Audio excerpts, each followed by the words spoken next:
much. It's good to be before you again this Wednesday morning or whenever.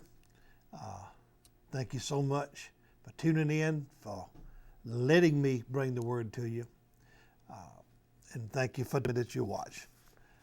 I never get tired of thanking you because it happens about every week, sometimes 2 or 3 times. I'm continuing on with a message on seeing makes the difference. Now, in the natural world, a lot of times we say things like, seeing is believing, or show me and I'll believe you. Well, that's okay, that's understandable. But in the spiritual world, in the scriptural from the biblical point of view, it's believing before you see. That's what people think. But what the word is really saying is with spiritual eyes, see something and then believe it. You got to see things. Seeing is still believing. One is with natural eyes, one is with spiritual eyes. So you do that from the heart. One from the head, one from the heart. So this is what I've really been talking about for weeks and weeks and weeks. No promises, I'll probably finish this today. The sermon in a nutshell, just to bring you up to snuff a little bit, it's seeing God and seeing the scriptures, or the Word of God actually, for who He really is, and that makes the difference. He is good, He is kind, He is generous, He's caring, He's omnipotent, He's sovereign, and yet, and I said He's gentle, but yet He's not to be trifled with. That's the God we serve. That and 1,000 other facets of who He really is. And it's good for us if we will spend our life in the pursuit of knowing who He really is. Not just go to church, but knowing who this God is, it makes all the difference.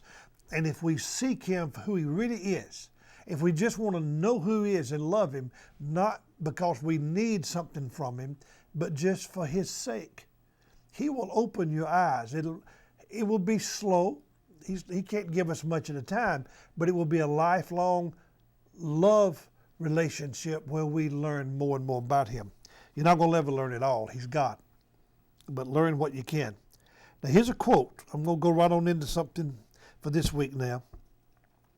We cannot truly see spiritually until we gaze at something. We have to gaze. And you know what that means. That's more than a brief look. One can look and not see. In gazing, we see, we know, and we become intimately aware by revelation of what we're gazing upon and beholding.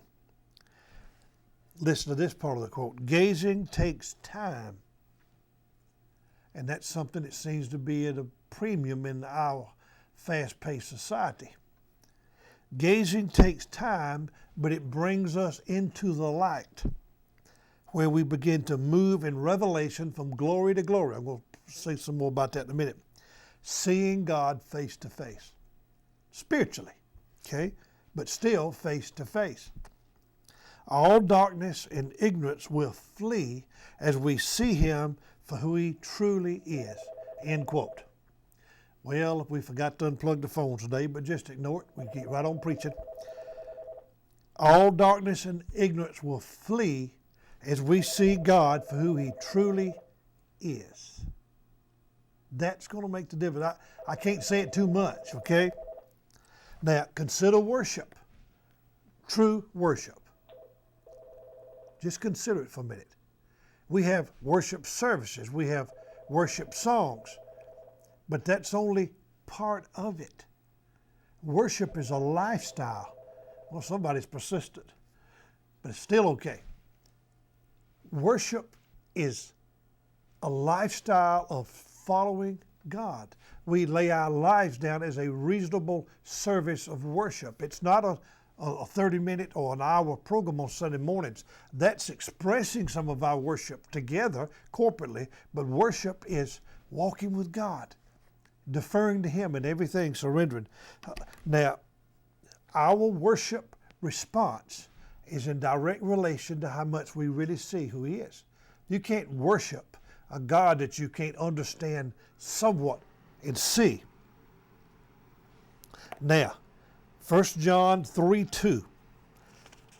It does not yet appear what we shall be, but we know that when he shall appear, Jesus, we shall be like him, for we shall see him as he really is. Now that's a critical statement there. Now I know that passage is primarily concerned with the second coming. When Jesus appears as he really is, we will be changed in the twinkling of an eye. But